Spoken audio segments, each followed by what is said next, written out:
Hey, sheepdogs. I wanted to talk a little bit about changing a negative culture on a safety team, a security team. We've all been around environments. Sometimes there's people that it's all about them. It's only about them. They don't have that servant's heart. And recently in my church, I think I mentioned this in one other video, I had an interesting thing that happened with my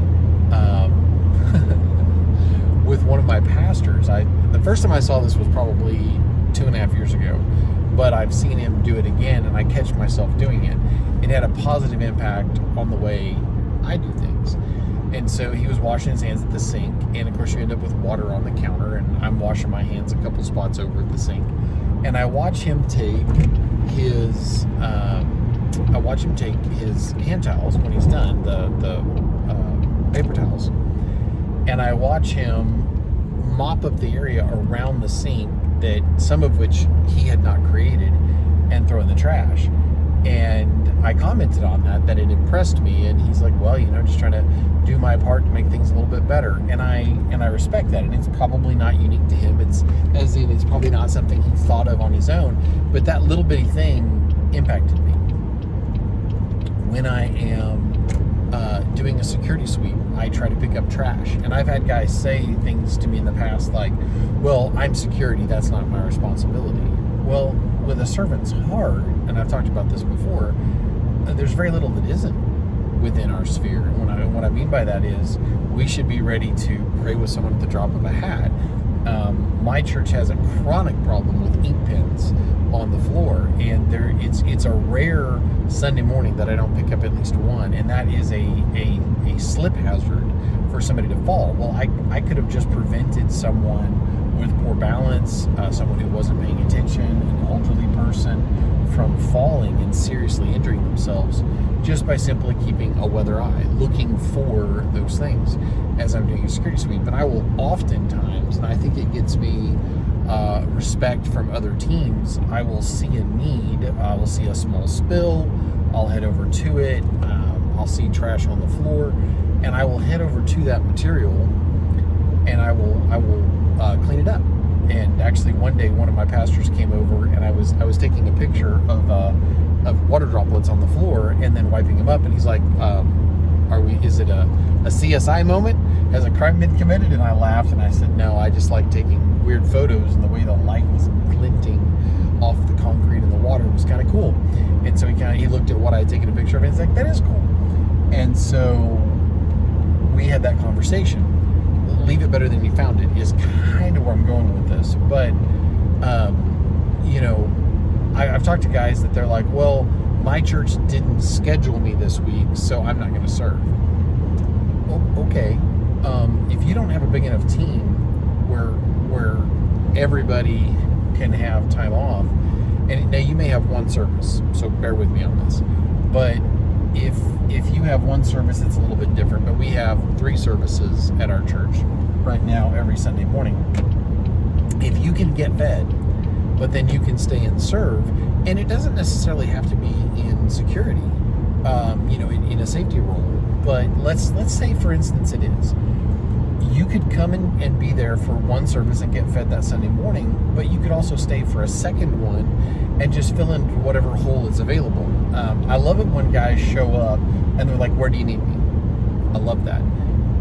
And that's the kind of heart that I'm talking about, is changing that culture and being that person. And then when you're talking to other people and they're like, I wasn't scheduled today, but I wanted an opportunity to serve.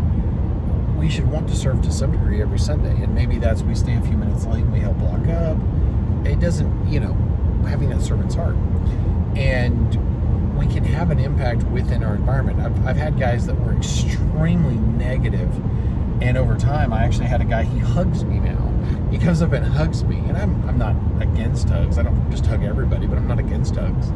And he just comes up and gives me a hug, and I've got people I hug, but he gives me a hug now when he sees me. And he said, you came up in conversation in the parking lot the other day, and I wasn't at church that Sunday. And I'm like, oh yeah? And he said, yeah. He said it was mostly positive, and he laughs. And I said, well, that's always good.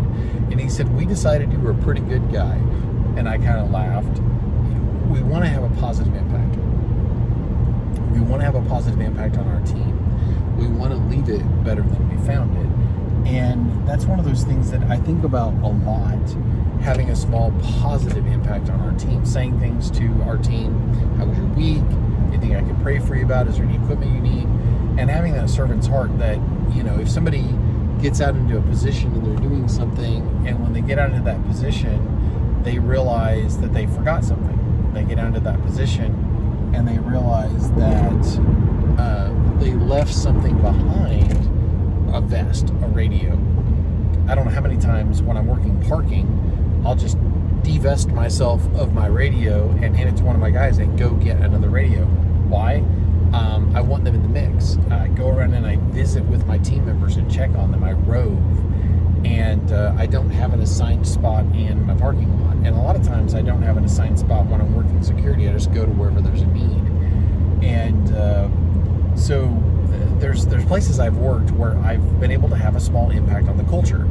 There's a location that I've done a lot of work with that, so much work, in fact, that I needed an office. I was in there so frequently as a consultant during a particular week that I needed a space to set up a laptop or whatever.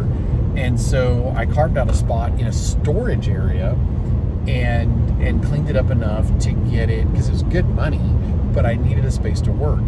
And what I found was there were really good people there, that people were coming up and they were improving their workspace. It was having an inspiring effect. One gentleman rehabbed his office and cleaned it up quite a bit. It's one of those things that just doing my little part in my area was having an influence on other folks.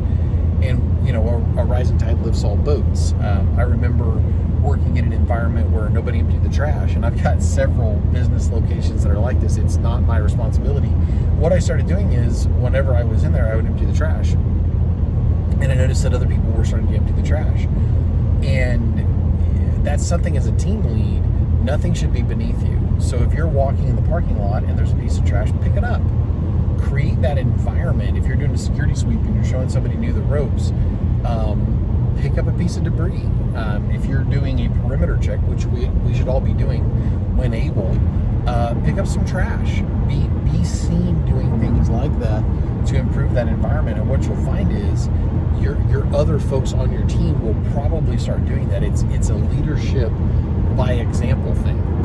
And I love those conversations that get started where somebody says, I never used to do that, and then I saw you doing it, and it made me think. I've had guys that, I'll run out and help somebody in when it's raining. We had a young lady that I believe she's on our worship team, and she was trying to get some young boys into the church and trying to get things going, and it was getting ready to rain, and she was going to get wet, and she's going to be up on stage. And so I took an umbrella out and handed it to her, and then she asked me if I would park her SUV, which I did. It's those little things like that, and what you'll find is, if you're not careful, other members of your team and other members of other teams will see that, they'll witness that, they'll respond to it, and you can have a positive impact on your team. Another thing is speaking positively. You've always got folks that no matter what, they will be negative. You've heard the story about the two boys that they're twins, and it's Christmas time, and the parents told them they had a really special gift for them, and they get up Christmas morning and they're so excited, and they run in to see what this present is. There's one big box. You've probably heard this. There's one big box, and they get to this box, and they start tearing it open, and it's full of mothballs, and they start tearing into it more, and there's a smaller box, and it's real heavy, and they tear it open, and it's full of fresh horse poop. And so much so it's still hot. And the one boy stands up and he's like, "You're the worst parents ever, I hate you."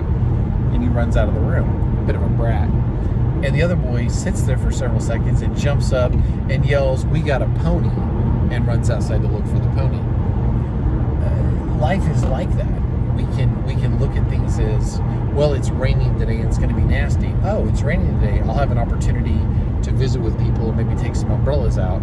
Oh, it's really windy today, or oh, it's going to be a really hot day. Well, there's an opportunity to make sure that your team stays hydrated if you've got people outside. it's looking for those opportunities to serve and to make sure that people are taken care of, looking for those people as they come in. I don't know how many people come into the church, and I get a great feel for where they're at spiritually by the fact that I see them coming in and they're playing tourist. They're looking up and they're looking around. Well, that tells me that they are probably new.